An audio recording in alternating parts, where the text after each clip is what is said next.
নোয়াগাঁর নিয়ামতপুর উপজেলার ভাবিজা ইউনিয়নে বোরামবাড়ি এলাকায় আদিবাসী সম্প্রদায়ের মাছ ছিনতাইয়ের অভিযোগ তুলে পাল্টাপাল্টি বিক্ষোভ মিছিল হয়েছে। এই ঘটনা অভিযুক্ত উপজেলার বিএনপির সাধারণ সম্পাদক মোস্তাফিজুর রহমানের ছোট ভাই আব্দুল মতিন সোনার গ্রুপের লোকজন মঙ্গলবার 7 জানুয়ারি বিকেলে গণমাধ্যমকে জানান, বোরামবাড়ি এলাকায় আদিবাসী সম্প্রদায়ের পুকুরে মাছ ছিনতাইয়ের যে সময় উল্লেখ করা হয়েছে সে সময় তিনি সদরে উপজেলা সহকারী কমিশনার ভূমি কার্যালয়ে ছিলেন।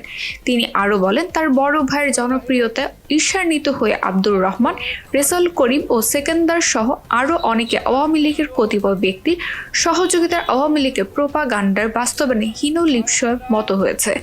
জনগণকে সঙ্গে নিয়ে তাদের এই হীন উদ্দেশ্য নস্যাৎ করা হবে।